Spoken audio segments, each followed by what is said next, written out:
bagi orang yang mati syahid kecuali utang. Kecuali utang. Artinya utang ini tetap akan dituntut sampai hari kiamat. Kemudian kita masuk tentang tujuan disyariatkannya jihad. Jihad memerangi musuh Islam tujuannya agar agama Allah tegak di muka bumi, bukan sekedar membunuh mereka. Perhatikan bahwa jihad memerangi musuh Islam tujuannya agar agama Allah tegak di muka bumi, bukan sekedar membunuh mereka. Dan ini pun yang diperangi adalah kafir harbi, yang memang mereka berperang dan memerangi kaum muslimin di medan perang. Kafir harbi, nanti kafir itu dibagi oleh para ulama. Ada kafir harbi, ada kafir muahad, ada kafir dhimmi, ada kafir musta'man.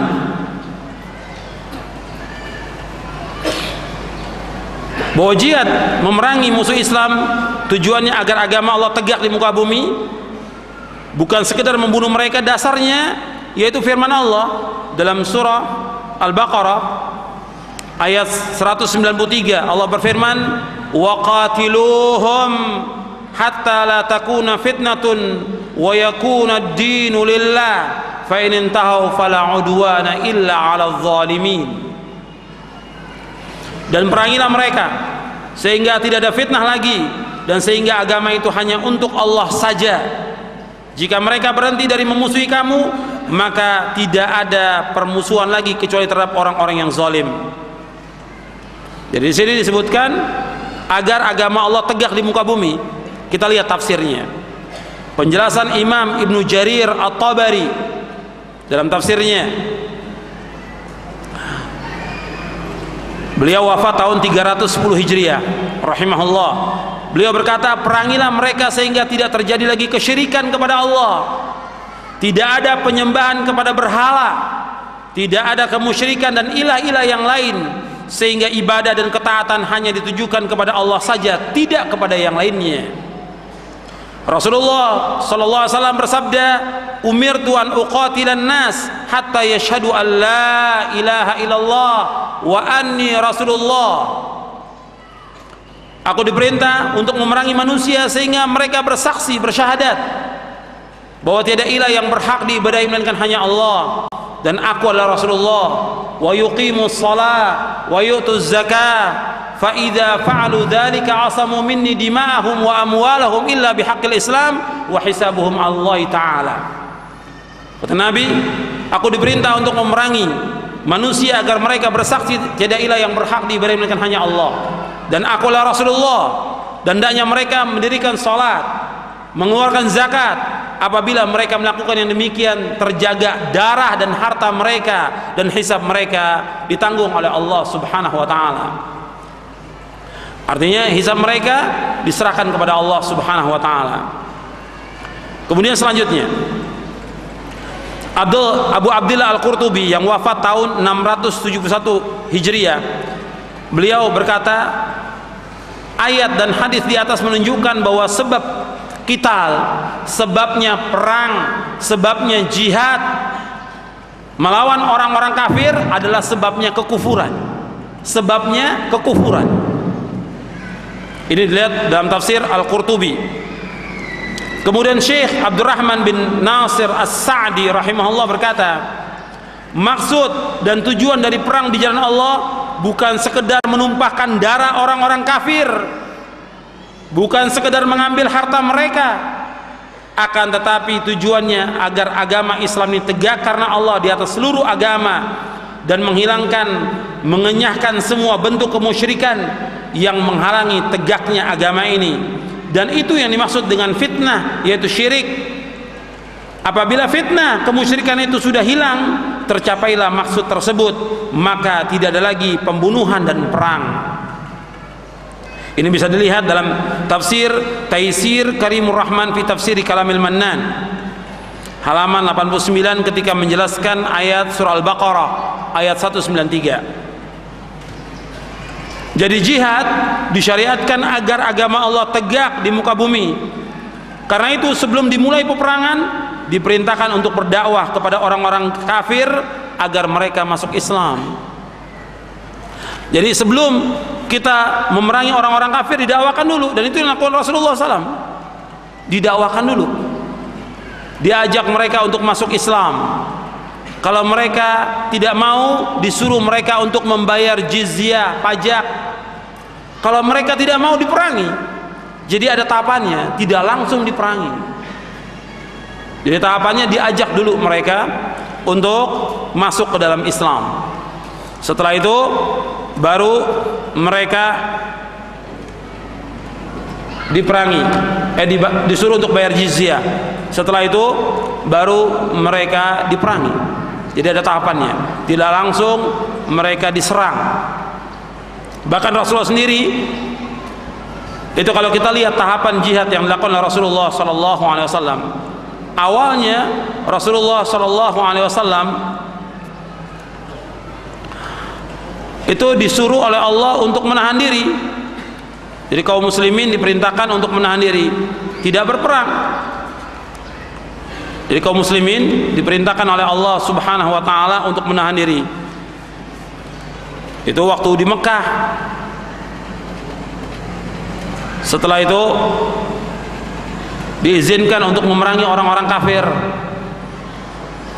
Setelah itu dibolehkan untuk memerangi orang-orang kafir yang menyerang kaum muslimin. Kemudian setelah itu kewajiban memerangi semua orang kafir. Jadi ada tahapannya.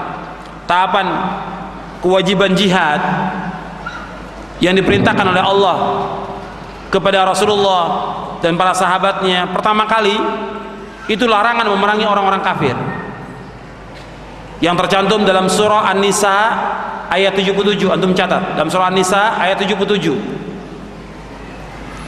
Alam tara ilal ladzina qila lahum kufu aydiyakum wa aqimus shalah falamma kutiba alaihimul qitalu idza fariqum minhum yakhshawna an-nasa khashyatillah wa ashadda khasyah wa qalu rabbana lima katabta 'alal qital laula akhartana ila ajalin qarib qul mata'ud dunya qalil wal akhiratu khairun man taqa wa la tuzlamuna fatila.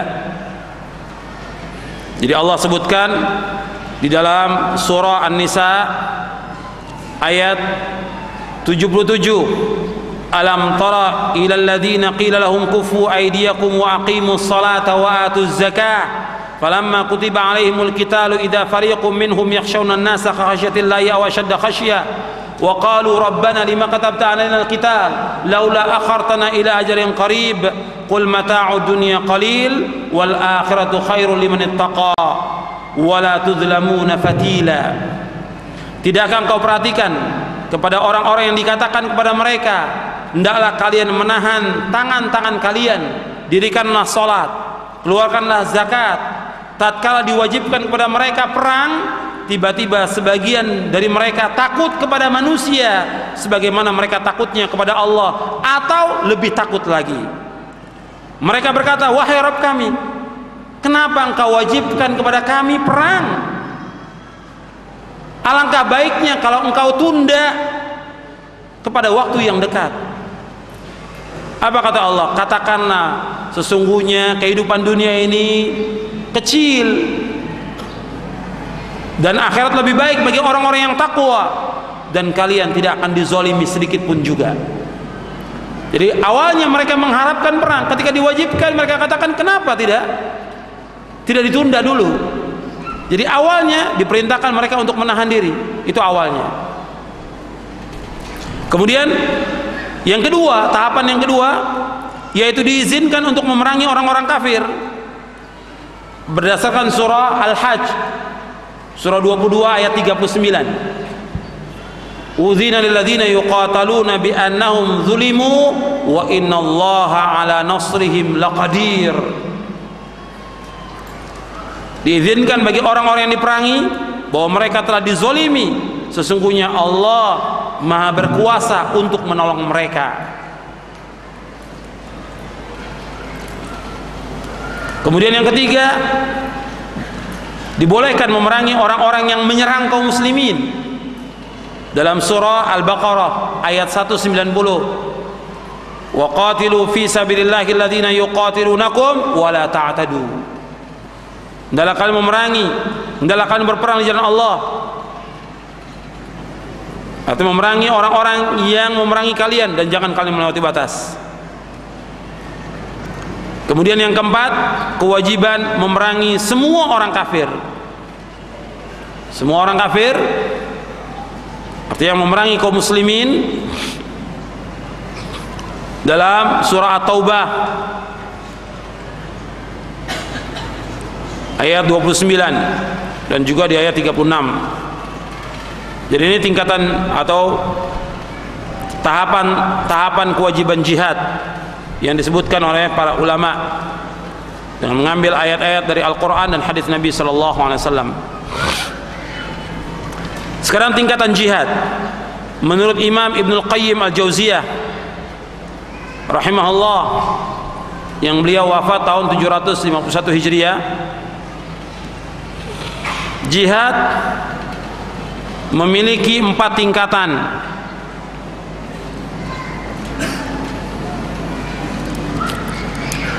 Yang pertama, jihadun nafs, jihad melawan hawa nafsu. Jihad ini ada 4 tingkatan. Berjihad untuk mempelajari ilmu dan petunjuk, yaitu mempelajari agama yang hak. Seorang tidak akan mencapai kejayaan, kebahagiaan di dunia dan akhirat melainkan dengan ilmu dan petunjuk. Apabila dia tidak mau mempelajari ilmu yang bermanfaat, maka dia akan celaka dunia dan akhirat. Yang kedua, berjihad untuk mengamalkan ilmu yang telah diperolehnya. Yang ketiga, berjihad untuk mendakwahkannya dan mengajarkannya kepada orang yang belum mengetahuinya. Apabila dakwah ini tidak dilakukannya, maka hal ini termasuk menyembunyikan ilmu yang telah Allah turunkan, baik berupa petunjuk maupun keterangan-keterangan, dan ilmunya tidak manfaat dan tidak menyelamatkan dia dari azab Allah. Yang keempat, berjihad untuk sabar terhadap kesulitan dalam berdakwah di jalan Allah, dan juga sabar terhadap gangguan manusia. Jadi sini yang pertama, jihadun nafas, ada 4 tingkatan. Yang pertama, jihad mempelajari ilmu syar'i. Jadi menuntut ilmu termasuk jihad. Sebagaimana dikatakan oleh Abu Darda, barang siapa yang mengatakan bahwa menuntut ilmu tidak termasuk jihad, maka akalnya tidak waras. Ini dijelaskan oleh Al-Imam Ibnul Qayyim dalam kitabnya Miftah dari Sa'adah di juz yang pertama. Jadi jihad ini menuntut ilmu termasuk jihad. Kemudian kalau ada orang mengatakan tentang ini, juga ada orang mengatakan bahwasanya jihad melawan hawa nafsu ini lebih besar daripada jihad melawan orang-orang kafir. Mereka beralasan dengan hadis yang tidak ada asalnya, raja'na minal jihadil asghar ila jihadil akbar. Ini enggak ada asalnya, bukan dari Nabi SAW. Kita kembali dari jihad yang kecil kepada jihad yang besar. Jadi mereka menganggap bahwa jihad melawan orang-orang kafir itu kecil. Itu tidak benar. Jihad melawan orang kafir jihad yang besar.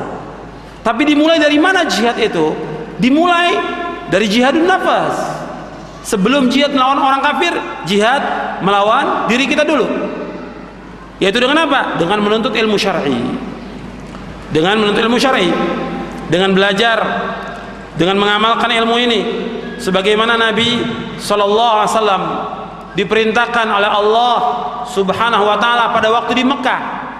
Allah berfirman dalam surah Al-Furqan di ayat 52, fala tuti'il kafirina wajahidhum bihi jihadan kabira. Jangan kamu taat kepada orang-orang kafir, dan hendaklah kamu perangi orang-orang kafir itu dengan jihad yang besar. Dijelaskan oleh para mufassirin, yang dimaksud dengan bihi ay bil Quran. Wajahidhum bihi ay bil Quran. Hendaklah kamu berjihad dengannya, dengan Al-Quran, untuk melawan orang-orang kafir. Bagaimana untuk melawan orang kafir? Ya kita belajar dulu, menuntut ilmu dulu, memahami Al-Quran wa sunnah ala fahmi salaf, pelajari ilmu dengan benar.